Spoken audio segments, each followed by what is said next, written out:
Hello dear students, welcome to our YouTube channel medico nursing classes. जैसा कि आप सब देख रहे हैं, medico nursing classes YouTube channel पे लगातार मेडिकल सर्जिकल नर्सिंग की क्रेश कोर्स से रिलेटेड क्लासें और रोज अपडेट की जा रही हैं आप लोगों की तैयारी को और भी अच्छा बनाने के लिए। तो आज उसी क्लास की कड़ी में एक और कड़ी हम जोड़ते हैं और चलिए आज का क्लास हम शुरू करते हैं। आज की क्लास में हमारा मेन टॉपिक, पहला टॉपिक है आज की क्लास में। कल की क्लास में हमने देख लिया था sign and symptoms of anemia, हमने लास्ट में देखे थे। आज की क्लास का हमारा पहला टॉपिक है मेगालोब्लास्टिक एनीमिया। आज की क्लास में हमारा पहला टॉपिक क्या है? Megaloblastic anaemia. कि मेगालोब्लास्टिक एनीमिया है वो क्या होता है। फिर जो मेगालोब्लास्टिक एनीमिया एक प्रकार का एनीमिया है जो रिलेटेड टू किस चीज से है, इसमें है। इसमें क्या होता है कि ये एक स्पेशल टाइप का एनीमिया होता है मेगालोब्लास्टिक एनीमिया। इसके अंदर क्या होती है, जो रेड ब्लड सेल्स है वो अबनॉर्मली लार्ज होती हैं। क्या होती है? रेड ब्लड सेल्स क्या होती है? अबनॉर्मली लार्ज, अबनॉर्मली, ठीक है, अबनॉर्मली लार्ज होती है। And their inner content are not fully develop. और आरबीसी के जो इनर कंटेंट है वो पूरी तरीके से डेवलप्ड नहीं होते। जो इनर कंटेंट है आरबीसी के, ठीक है, वो सारे के सारे कंटेंट है वो पूरी तरीके से डेवलप नहीं होते। तो इस प्रकार के एनीमिया को हम क्या कहते हैं? Megaloblastic anaemia. मेगालोब्लास्टिक एनीमिया के अंदर क्या होता है? अब नॉर्मल आरबीसी क्या होता है? अब normal RBC, red blood cells अब नॉर्मल आरबीसी होती हैं। अब नॉर्मल कैसी होती हैं? अब नॉर्मली लार्ज, अब नॉर्मली लार्ज होती हैं। And inner content does not develop fully, develop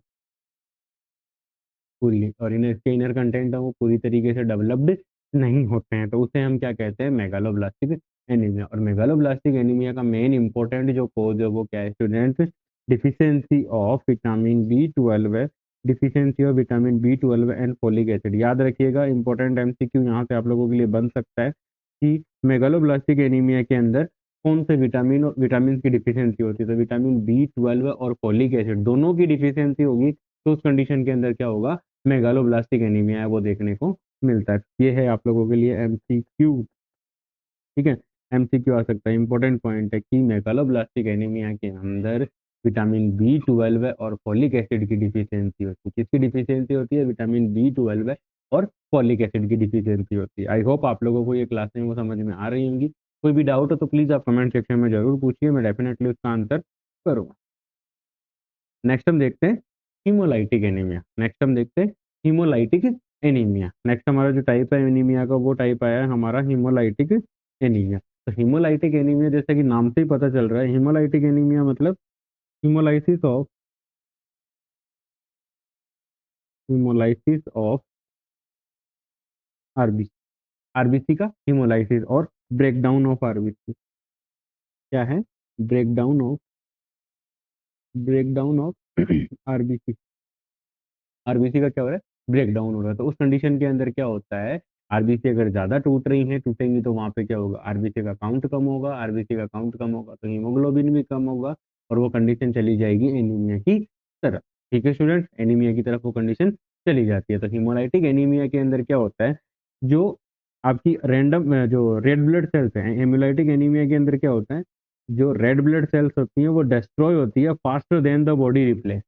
faster than the body replace, faster than the body replace का मतलब ये है स्टूडेंट्स यहाँ पर कि नॉर्मली हम सब जानते हैं कि लाइफ स्पान ऑफ आरबीसी कितना होता है? 120 डेज का होता है। लाइफ स्पान ऑफ आरबीसी कितना होता है? 120 डेज का होता है। अब life span of RBC 120 days का हो गया तो नॉर्मली ये है कि भाई 120 दिन के अंदर जब एक आरबीसी डिस्ट्रॉय हो रही है तो बॉडी क्या करेगी? दूसरी आरबीसी है वो बना देगी उसकी जगह, उसको रिप्लेस करने के लिए।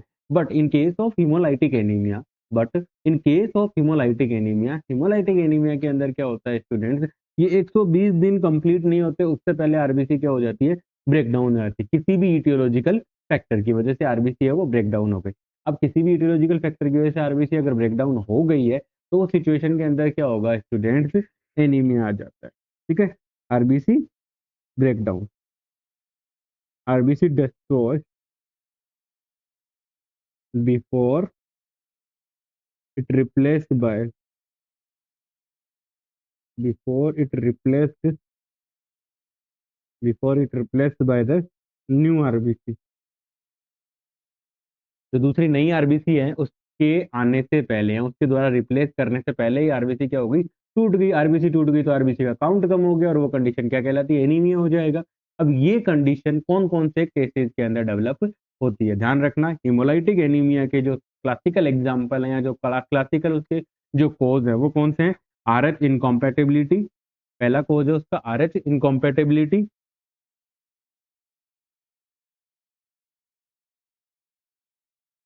तो हिमोलाइटिक एनीमिया के जो सबसे इंपॉर्टेंट जो कोज है उनमें पहला कोज है आर एच इनकॉम्पेटिबिलिटी, और जो दूसरा कोज है वो है ABU incompatibility. R H incompatibility और एबीयू इनकॉम्पेटिबिलिटी, इसका मतलब है ये दोनों ब्लड से रिलेटेड रिएक्शंस है, और जिसको आप ब्लड ट्रांसफ्यूजन का जो प्लेलिस्ट बनी हुई है medical medico nursing classes YouTube channel के ऊपर, उस प्लेलिस्ट में जाकर के आप पूरा डिटेल के साथ देख सकते हो। तो आर एच इनकॉम्पेटिबिलिटी का मतलब ये होता है स्टूडेंट कि किसी आर एच कोई इंडिविजुअल है आर एच फैक्टर पॉजिटिव का जो पेशेंट था उसको आपने आर एच नेगेटिव ब्लड है वो क्या कर दिया, ट्रांसफ्यूज कर दिया, तो वो कंडीशन क्या कहलाती है, आर एच इनकॉम्पेटिबिलिटी। इनकॉम्पेटिबिलिटी का मतलब है ये आर एच पॉजिटिव और ये आर एच नेगेटिव है तो ये आपस में कॉम्पेटिबल नहीं है। दूसरा है ABO incompatibility, ABO incompatibility, ABO incompatibility. ABO incompatibility का मतलब ये होता है स्टूडेंट कि उसका blood group does not match, blood group does not match, blood group he match नहीं कर पा रहा है, ठीक है। तो उस कंडीशन को हम क्या करेंगे, एबीओ इनकॉम्पेटिबिलिटी है वो कोज हो जाती है। तो ये दोनों कोज मोस्ट इंपॉर्टेंट कोज हैं। इन कोज की वजह से क्या होता है, नॉर्मली आप लोगों को देखने को मिलेगा कि हिमोलाइटिक एनीमिया हो जाता है। जब भी हम किसी पेशेंट को उसके अगेंस्ट कोई ब्लड ग्रुप होता है, जैसे मान लीजिए पेशेंट का ए पॉजिटिव है, ए पॉजिटिव ब्लड ग्रुप था, और हम उसको ए नेगेटिव दे देते हैं या बी नेगेटिव दे देते हैं या कोई और दूसरा हम ओ नेगेटिव दे देते हैं, तो वो उस कंडीशन के अंदर क्या होता है, इनकॉम्पेटिबिलिटी डेवलप हो जाती है। और एबीओ इनकॉम्पेटिबिलिटी डेवलप होने से क्या होता है, वहां पर जल्दी से रिएक्शन जो पेशेंट की बॉडी है वो क्या करती है, जो दूसरा आपने जो मिसमैच ब्लड चढ़ाया है उसको वो क्या करती है, एज ए एंटीजन काम में एंटीजन रिकॉग्नाइज करती है और उसके खिलाफ क्या करती है, एंटीबॉडी का फॉर्मेशन कर देती है और उसको पूरी तरीके से डिस्ट्रॉय कर देती है। तो है ना, वहां पे क्या हो जाती है, रिएक्शंस हो जाती है ना, एनाफाइलेटिक रिएक्शंस आपको देखने को मिलती है, ब्लड ब्लड ट्रांसफ्यूजन रिएक्शंस आपको देखने को मिलती है। तो वो उस कंडीशन के अंदर क्या होता है, वहां पर एबीओ इनकॉम्पेटिबिलिटी है वो सबसे ज्यादा देखने को मिलती है। आई होप आप लोग कनेक्ट कर पा रहे होंगे। और हिमोलाइटिक एनीमिया का जो सबसे इंपॉर्टेंट सिम्टम्स है वो क्या है, jaundice is the main important symptoms of haemolytic anaemia. Note कर लीजिएगा स्टूडेंट्स इस पॉइंट को कि हिमोलाइटिक एनीमिया का सबसे इंपॉर्टेंट साइन एंड सिम्टम्स क्या है। हिमोलाइटिक एनीमिया का जो सबसे इंपॉर्टेंट साइन एंड सिम्टम्स है वो क्या है, जोइंडिक्स होता है, ठीक है। उस इंडिविजुअल को क्या हो जाता है, जोइंडिक्स हो जाता है। क्यों होगा देखो अब बताते हैं। जोइंडिक्स होने का रीजन ये है, जोइंडिक्स होने का रीजन क्या है, जोइंडिक्स होने का रीजन ये होगा कि आर एच इनकॉम्पेटिबिलिटी, कॉम्पेटिबिलिटी और एबीओ इनकॉम्पेटिबिलिटी।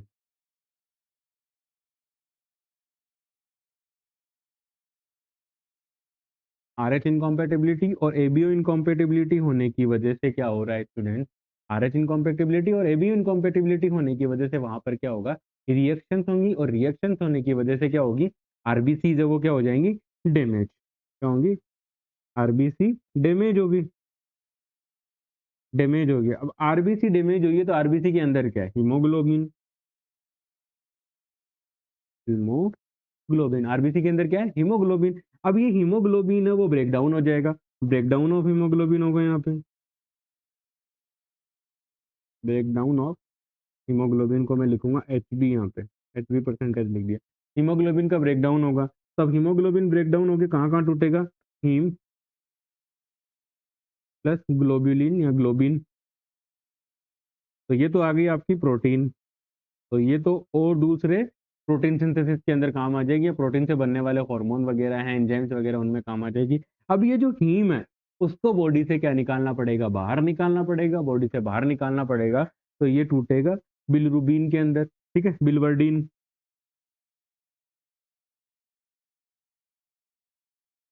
बिलवर्डिन के अंदर। तो वो ये टूटेगा कॉन्जुगेटेड और नॉन कॉन्जुगेटेड के अंदर। और इस प्रकार से वहां पर क्या हो जाता है कि जितनी आरबीसी टूटेंगी उतना हीमोग्लोबिन टूटेगा, जितना हीमोग्लोबिन टूटेगा उतना हीम का लेवल बढ़ेगा, और वहां पे क्या कोज हो जाता है, जो इंडिक्स है वो सबसे पहले कोज होता है। तो हीमोलाइटिक एनीमिया के अंदर अगर आपको कोई पूछे कि क्लासिकल सिम्टम्स क्या है, तो हीमोलाइटिक एनीमिया का जो क्लासिकल सिम्टम्स है वो क्या होगा स्टूडेंट, जो इंडिक्स हो जाता है। तो ये आप लोगों के लिए एक एमसीक्यू बन सकता है, मोस्ट इंपॉर्टेंट पॉइंट है, ये एमसीक्यू बन सकता है। तो इसको थोड़ा सा रिमाइंड कीजिए, रिमाइंड रखिएगा, याद रखिएगा, और इसको अच्छे से नोट कर लीजिएगा कि jaundice is the main important symptoms for haemolytic anaemia.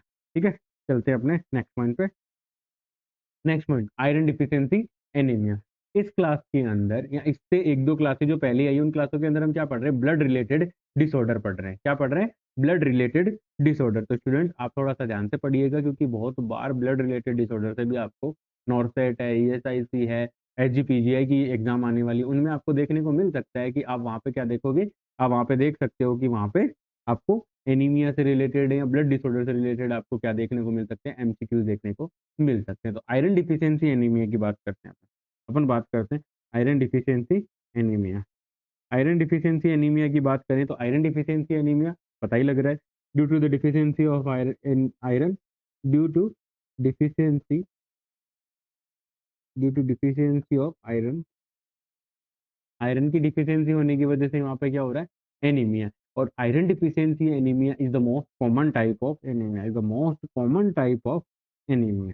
ठीक है, that is occur in community, क्योंकि लोगों की जो डाइट है अगर वो अच्छे तरीके से बैलेंस डाइट नहीं लेंगे, अगर इंडिविजुअल हमारे कम्युनिटी के लोग अगर बैलेंस डाइट नहीं लेते हैं, तो उस कंडीशन के अंदर क्या होता है, वहां पे एनीमिया डेवलप होने के चांसेस होते हैं। ठीक है, तो ये जो आयरन डिफिशियंसी एनीमिया वो डाइटरी डिफिशियंसी की वजह से सबसे ज्यादा होता है।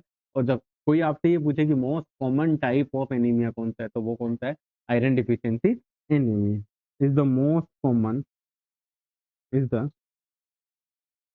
Most common type of, is the most common type of anaemia. ये मोस्ट कॉमन टाइप का एनीमिया है जो कम्युनिटी के अंदर सबसे ज्यादा होता है। ठीक है, अब देखते हैं इंपॉर्टेंट साइन इसका। आयरन डिफिशियंसी एनीमिया का जो सबसे इंपॉर्टेंट साइन आता है वो आता है smooth red tongue is the main sign. Smooth red tongue क्या होती है, smooth red tongue is the main sign for iron deficiency anaemia. Student यहाँ से आप लोगों के लिए क्वेश्चन बन सकता है। ठीक है, एमसीक्यू। अब यहाँ पे डिफिशियंसी आयरन की हुई, स्मूथ रेड टंग मिल रही है, लेकिन एक और होता है परनीसियस एनीमिया जिसके अंदर क्या होता है, बीपी रेड टंग बन जाती है। ठीक है, बीपी रेड टंग बन जाती है, और बीपी रेड टंग बनने की वजह से वहां पर क्या होता है स्टूडेंट्स, वहां पर भी परनीसियस एनीमिया, विटामिन बी 12 की, केवल विटामिन बी 12 की डिफिशियंसी की वजह से होता है। विटामिन बी 12 का केमिकल नेम क्या होता है, विटामिन बी 12 का केमिकल नेम होता है cyanocobalamin. Cyanocobalamin is the chemical name for vitamin B 12 है। ठीक है, smooth red tongue is the main sign for किसके लिए, आयरन डिफिशियंसी एनीमिया के लिए। ठीक है, अब आयरन डिफिशियंसी एनीमिया के अंदर और भी इंपॉर्टेंट साइन एंड सिम्टम्स हमें देखने को मिलते हैं, उनमें है स्प्लीनोमेगेली। स्प्लेनोमेगेली का मतलब क्या हो गया, enlargement of spleen, enlargement of spleen, spleen का एनलार्जमेंट हो जाता है। फैटिक, एनीमिया की कंडीशन के अंदर सबसे ज्यादा इंडिविजुअल को फैटिक फील होता है। फैटिक का मतलब है उसको जल्दी से थकावट फील होने लग जाती है, कमजोरी फील होती है, वो खड़े नहीं रह पाता है ज्यादा टाइम तक। ठीक है, कोई भी काम करता है तो जल्दी थक जाता है। नेक्स्ट है शोर एंड स्वेलोन टंग। हो सकता है कि उसकी जो टंग है उसके अंदर इन्फ्लामेशन हो, शोर मतलब अल्सर हो जाए, टंग के ऊपर अल्सर हो जाए, या स्टोमेटाइटिस हो जाए, या स्वेलोन टंग, या उसकी जो टंग है उसको स्वेलोन हो जाए। अब इन्फ्लामेशन ऑफ टंग क्या कहलाता है, इन्फ्लामेशन ऑफ टंग क्या, inflammation of tongue,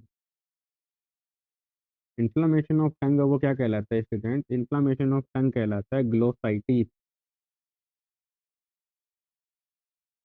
glossitis is the inflammation of tongue. तो टंग का इन्फ्लामेशन स्वेलोन भी हो जाती है in case of iron deficiency anaemia. Next one है, इंपॉर्टेंट है, a desire to eat specular such as the dirt and ice, a condition called as pica. मतलब जो अनवांटेड अनईटेबल सब्सटेंस खाने की पेशेंट की क्या होती है, अर्ज होती है, पेशेंट की इच्छा होती है कि मैं कुछ अनवांटेड, जैसे कि मिट्टी खाने लग जाता है, ठीक है, दीवार से चूना निकाल करके चूना खाने लग जाता है।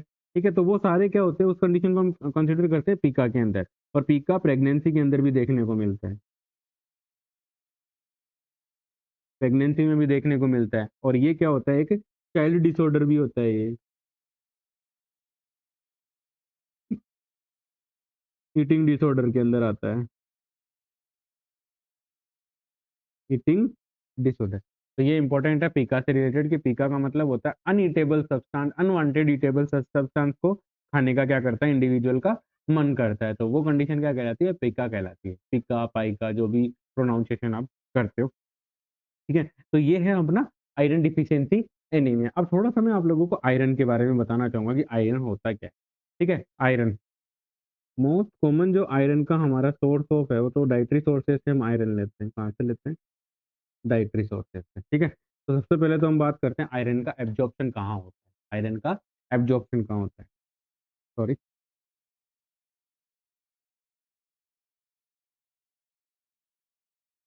Absorption of iron. जब भी हम खाना खाते हैं, अगर खाने के साथ अगर हमने dietary sources iron rich food लिया है, तो उस कंडीशन के अंदर जो आयरन का एब्जॉर्प्शन होता है, आयरन का जो एब्जॉर्प्शन होता है वो कहाँ से होगा स्टूडेंट, जो आयरन का एब्जॉर्प्शन होगा वो होगा स्मॉल इंटेस्टाइन, स्मॉल इंटेस्टाइन। ठीक है, अब यहाँ पर आप लोगों के लिए एमसीक्यू है, ये जो भी अभी अभी मैं बताऊंगा वो सारे आप लोगों के लिए एमसीक्यू बनेंगे, कि सवाल आ सकता है, आप लोगों को देखने को मिल सकता है कि आयरन का एब्जॉर्प्शन कहाँ होता है, बॉडी में किस पार्ट में आयरन, किस पार्ट से आयरन का एब्जॉर्प्शन होता है, तो स्मॉल इंटेस्टाइन से होता है। ठीक है, अब यहाँ पर अगर स्मॉल इंटेस्टाइन का आपको ड्यूडेनम, जेजुनम और इलियम कोई सा भी पार्ट अगर ऑप्शन में मिले तो उसको क्लिक करके आना है। क्यों करके आना है, क्योंकि वो सारे स्मॉल इंटेस्टाइन के पार्ट है, और स्मॉल इंटेस्टाइन के अंदर मोस्ट कॉमनली आयरन का एब्जॉर्प्शन होता है। ठीक है स्टूडेंट, आई होप कोई डाउट नहीं होगा यहाँ तक। दूसरा मैं बताना चाहूंगा आयरन का जो नॉर्मल लेवल होता है, normal level of iron, normal level of iron. ठीक है, तो नॉर्मल लेवल ऑफ आयरन है, तो नॉर्मल आयरन के नॉर्मल लेवल को मेंटेन कर, मीजर करने के लिए हम आयरन है वो किस फॉर्म में स्टोर होता है, फेरस, सीरम फेरेथिन, सीरम फेरेथिन, सीरम फेरेथिन। अब सीरम फेरेथिन है वो उसका नॉर्मल लेवल देखना है, क्योंकि ये क्या है, सीरम फेरेटिन, सीरम फेरेटिन क्या है, एक प्रकार की type of protein, is a type of protein that help to store, help to store iron, store iron in our body, in body. ये क्या करती है, आयरन को स्टोर करने में क्या करती है, हमारी हेल्प करती है, कि आयरन को हम क्या कर पाते हैं, स्टोर कर पाते हैं। ठीक है, तो सीरम फेरेटिन, अब आप आयरन का लेवल, अगर आयरन का नॉर्मल लेवल चेक करना है तो डॉक्टर क्या लिख के जाएंगे, कि सीरम फेरेटिन चेक चेक करो, सीरम फेरेटिन चेक करो। सीरम फेरेटिन क्या एक प्रकार की प्रोटीन है जो आयरन के एब्जॉर्प्शन को या आयरन को बांध करके रखती है। ठीक है, सीरम फेरेटिन होगी, इसका मतलब है कि वो आयरन के स्टोरेज को प्रमोट कर देगी। ठीक है स्टूडेंट, आई होप आप लोगों को समझ पे आ रहा होगा। अब तो सीरम फेरेटिन या आयरन का जो नॉर्मल लेवल है, आयरन का नॉर्मल लेवल बोल लो या फिर सीरम फेरेटिन का जो नॉर्मल लेवल है, वो होता है हमारा 60 to 170 माइक्रोग्राम, माइक्रोग्राम पर डेसीलीटर, माइक्रोग्राम पर डेसीलीटर। ये होता है आयरन का नॉर्मल लेवल। स्टूडेंट याद रखिएगा, आयरन का नॉर्मल लेवल बोल दो या सीरम फेरेथिन का नॉर्मल लेवल बोल दो, ये एक नॉर्मल लेवल रहता है किसका, सीरम फेरेथिन का नॉर्मल लेवल रहता है। ये किसका नॉर्मल लेवल रहता है, सीरम फेरेथिन का नॉर्मल लेवल रहता है। ठीक है, यहाँ तक आई होप आप लोगों को समझ में आ गया होगा। और आयरन को मीजर करने के लिए, बॉडी में कितना आयरन है उसको मीजर करने के लिए कौन सा टेस्ट किया जाता है, सीरम फेरेथिन टेस्ट किया जाएगा, सीरम फेरेथिन। सीरम फेरेटिन टेस्ट है वो किया जाता है, सीरम फेरेटिन टेस्ट किया जाता है आयरन को मीजर करने के लिए, कि हमारी बॉडी में कितना आयरन है वो स्टोर है। आयरन है वो बहुत सारे, जैसे कि मोस्ट कॉमनली अगर हीमोग्लोबिन का सिंथेसिस होगा उसमें भी इंपॉर्टेंट रोल प्ले करता है। तो आयरन बहुत सारे जो हमारी बॉडी की बायोकेमिकल रिएक्शन है उनको कंप्लीट करने के लिए जरूरी होता है, साथ ही साथ बहुत सारे जो एलिमेंट्स होते हैं उनके सिंथेसिस करने के लिए जरूरी होता है। ठीक है जी, नेक्स्ट हम चलते हैं कि आयरन का टेस्ट, एक सेकेंड हम देखते हैं आयरन का टेस्ट है वो कैसे करना है, क्या करना है उसमें, बस उसके बारे में थोड़ा सा आप लोगों को बताता हूँ। तो आयरन के टेस्ट की अगर हम बात करें, तो आयरन के टेस्ट की अगर हम बात करेंगे, आयरन के टेस्ट की अगर बात करेंगे हम, आयरन के टेस्ट की अगर हम बात करें तो सीरम फेरेटिन टेस्ट करते हैं, आयरन टेस्ट, आयरन टेस्ट को हम बोल सकते हैं सीरम फेरिटिन टेस्ट करेंगे, सीरम फेरिटिन टेस्ट करेंगे। ठीक है, कोई भी अगर आपसे ये पूछे कि आयरन चेक करना है बॉडी में तो कौन सा टेस्ट करवाएंगे, सीरम फेरिटिन टेस्ट करवाएंगे। फेरिटिन क्या होती है, एक प्रकार की प्रोटीन होती है जो क्या करती है, आयरन को स्टोर करने में हेल्प करती है। ठीक है, और अगर आप सीरम फेरिटिन का टेस्ट कर लेते हो, ठीक है, serum ferritin level, serum ferritin level is directly, serum ferritin level is directly related या proportional, directly proportional to the to amount of iron stored, amount of iron stored in, stored in body, body के अंदर कितना iron store है उसका अगर directly proportional, directly पता लगाना है तो सीरम फेरिटिन लेवल हमें चेक कर लेना है। ठीक है, तो अब आयरन, उसके बाद हम बात करते हैं आयरन का स्टोरेज। आयरन का स्टोरेज कहाँ होता है, तो मोस्ट कॉमनली जो आयरन का स्टोरेज होता है, तो आयरन है store in form of, in form of, किस फॉर्म में, फेरिटिन की, in form of ferritin. Serum ferritin के या फेरिटिन की फॉर्म में आयरन क्या होता है हमारी बॉडी के अंदर स्टोर होता है, और मोस्ट कॉमनली किस ऑर्गन में स्टोर होता है, store in liver, store in liver. Body के अंदर आयरन कहाँ स्टोर होता है, कोई आपसे ये पूछे, ये एमसीक्यू अगर आपको पूछता है तो आपको इसको राइट आंसर करना है कि बॉडी के अंदर आयरन कहाँ स्टोर होता है, लीवर के अंदर स्टोर होता है। कहाँ स्टोर होता है, लीवर के अंदर। ठीक है स्टूडेंट, इन चीजों को ध्यान रखना है और इनके ऊपर हमें फोकस करते हुए काम करना है। ठीक है, दूसरी बात, अगर आयरन का लेवल एक्सेस हो जाता है, अगर किसी भी रीजन की वजह से आयरन का लेवल एक्सेस हो जाता है तो आयरन की टॉक्सिसिटी हो जाएगी। आयरन की जो टॉक्सिसिटी होती है उसे क्या बोला जाता है, ठीक है, toxicity of iron, toxicity of iron. Iron की जो टॉक्सिसिटी हो जाती है उसे क्या बोला जाता है, तो आयरन की जो टॉक्सिसिटी हो जाती है कब हो जाती है, due to excessive, due to excessive accumulation of, accumulation of iron in body. Body के अंदर अगर आयरन का लेवल एक्सेस हो जाता है तो उस सिचुएशन के अंदर क्या होता है, आयरन की टॉक्सिसिटी हो जाती है, और आयरन की जो टॉक्सिसिटी होती है उसे हम बोलते हैं, आयरन की जो टॉक्सिसिटी होती है उसे बोला जाता है हीमोक्रोमेटोसिस, हीमोक्रोमेटोसिस, हीमोक्रोमेटोसिस। ठीक है, आयरन टॉक्सिसिटी को किस नाम से जाना जाता है, किस नाम से जाना जाता है, हीमोक्रोमेटोसिस। तो स्टूडेंट्स यहाँ पर आप लोगों को ध्यान में रखना है कि अगर आपको डायरेक्टली क्वेश्चन आ जाता है हीमोक्रोमेटोसिस का मतलब क्या होता है, इट इज एमसीक्यू, यहाँ से एमसीक्यू बनना है, वेरी मोस्ट पॉइंट है ये, कि अगर आयरन का लेवल हमारी बॉडी के अंदर ज्यादा हो जाता है, तो अगर लेवल ज्यादा हो रहा है तो सिचुएशन के अंदर क्या होता है, वहां पे टॉक्सिसिटी डेवलप होगी, और टॉक्सिसिटी डेवलप हो रही है, अगर टॉक्सिसिटी डेवलप हो रही है तो उस कंडीशन को हम क्या कहेंगे, उसे हम कहेंगे हीमोक्रोमेटोसिस कहते हैं, हीमोक्रोमेटोसिस कहते हैं। ठीक है, अब इस टॉक्सिसिटी को रिलीव करने के लिए हमें क्या करना पड़ेगा, यूज, ट्रीटमेंट के लिए हमें क्या करना पड़ेगा, use iron chelating agent, use iron chelating agent. Chelating agent क्या होते हैं, चिलेटिंग एजेंट इस प्रकार के एजेंट होते हैं जो क्या करते हैं, जिस भी पर्टिकुलर, जो जो भी पर्टिकुलर सब्सटेंस आपने दिया है उसका अगर वो एंटीडोट है या चिलेटिंग एजेंट है तो वो क्या करेगा, उसको बाहर निकालने में हेल्प करता है, वो क्या करता है, उसको बाहर निकालने में क्या करता है, हेल्प करता है, वो उससे बॉडी से उसका एक्सक्रिएशन है वो क्या कर देता है, बढ़ा देता है, तो वो होता है चिलेटिंग एजेंट। तो अब आयरन के लिए जो चिलेटिंग एजेंट होता है उसका क्या नाम है, उसका नाम है डी फिरोक्सिमाइन। ठीक है, chelating agent for iron, chelating agent for iron, iron के लिए चिलेटिंग एजेंट है वो क्या होता है, डेस्पेरोक्सामाइन,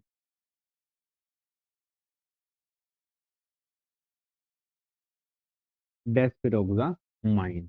ठीक है स्टूडेंट, यहाँ पर आप लोग देख सकते हो कि desferrioxamine is the chelating agent for the iron, desferrioxamine is the chelating agent for iron. ये आयरन के लिए चिलेटिंग एजेंट होता है, मोस्ट इंपॉर्टेंट है, याद रखने के लिए है, बहुत जरूरी। यहाँ से ये आपको एमसीक्यू के अंदर पूछा जा सकता है कि चिलेटिंग एजेंट है वो आयरन के लिए कौन सा चिलेटिंग एजेंट होता है, या डिफिरोक्सामाइन किसके लिए चिलेटिंग एजेंट का काम करता है। आई होप आप लोगों को ये समझ में आ रहा होगा। अगर किसी भी स्टूडेंट को क्लास से रिलेटेड कोई भी डाउट है, प्लीज आप कमेंट सेक्शन में जरूर बताइए, मैं डेफिनेटली उसका आंसर करूंगा। आज की क्लास में इतना ही। आई होप मेरे द्वारा प्रोवाइड की जा रही क्रेश कोर्स की क्लासें आपकी नर्सिंग ऑफिसर रिक्रूटमेंट एग्जामिनेशन की प्रिपरेशन में आपकी हेल्प कर रही होंगी। Please like, share and subscribe. Thank you so much.